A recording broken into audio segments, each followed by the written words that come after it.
Hello everyone, welcome back to my channel. Myself Kaushik, currently pursuing my studies in Sri Venkateswara College of Engineering. Now let's explore the content of physical characteristics of waste involves delving into the tangible attributes of objects and substances. In the context of waste, understanding factors like composition, size, density, and stage is pivotal for effective management and environmental consideration. Now let's delve deeper into these facts. Physical characteristics. Information and data on the physical characteristics of solid waste are important for the selection and operation of equipment and for the analysis and design of disposal facilities. The major physical characteristics measured in waste are density, size, distribution of components, and moisture content.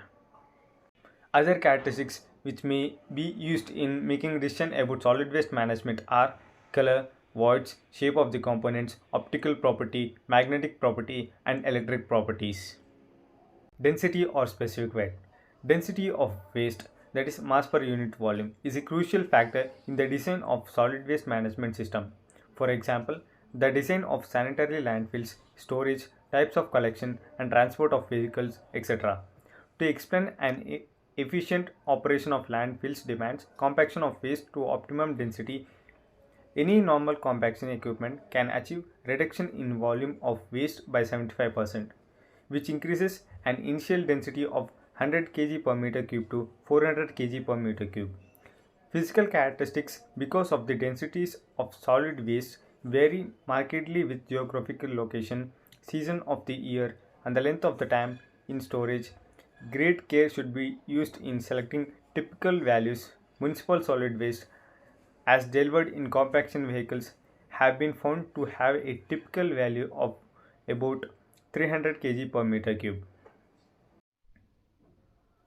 In other words, a waste collection vehicle can hold 4 times the weight of the waste in its compacted state than when it's in uncompacted state. A high initial density of waste precludes the achievement of the high compaction ratio, and the compaction ratio is achieved no greater than 1.5:1. Significant changes in density occur spontaneously as the waste moves from source to disposal due to scavenging, handling, wetting, and drying by the weather, vibration in the collection vehicle, and decomposition. To note that the effect of the increasing the moisture content of the waste is determinal in the sense that the dry waste density decreases at higher moisture levels, and the soil cover plays an important role in the containing of the waste, and there is a upper limit to the density, and the conservative estimate of in place density for the waste in the sanitary landfill is about 600 kg per meter cube. Moisture content is defined as the ratio of the weight of the water to the total weight of the wet waste. And to note that the dry waste is the weight of the sample after drying at 105 degrees Celsius. Moisture increases the weight of the solid waste and thereby the cost of the collection and transport. In addition, moisture content is a critical determinant in the economic feasibility, and the waste terminated by incineration because of wet waste consumes energy for evaporation of water and rising in the temperature of water vapor.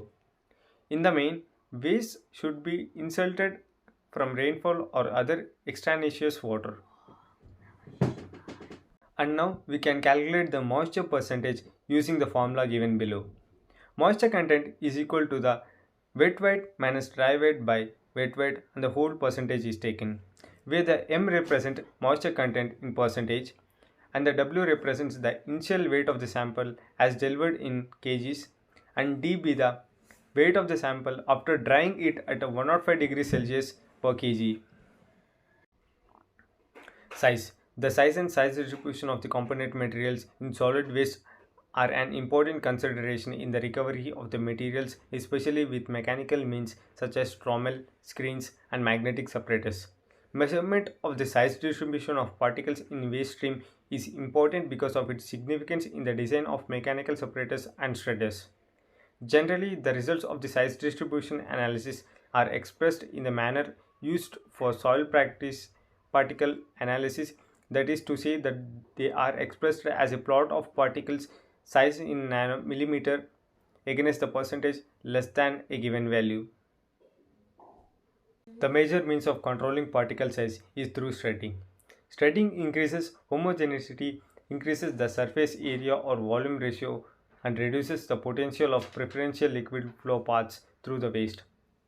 Particle size will also influence waste packing densities, and particle size reduction could increase biogas production through the increased surface area available to degradation by bacteria. But the smaller particles allow higher packing density, which decrease water movement, bacterial movement, and the bacterial access to the substrate. Physical features.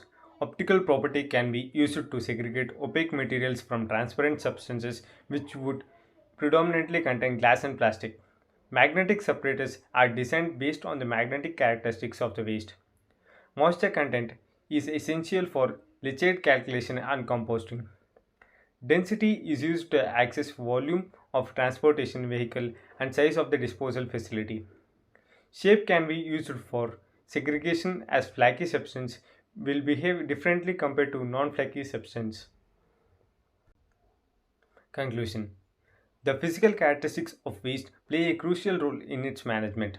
Understanding factors such as size, density, and composition helps in designing effective disposal and recycling methods. Proper handling of diverse physical attributes ensures sustainable waste management practices and minimizes environmental impact.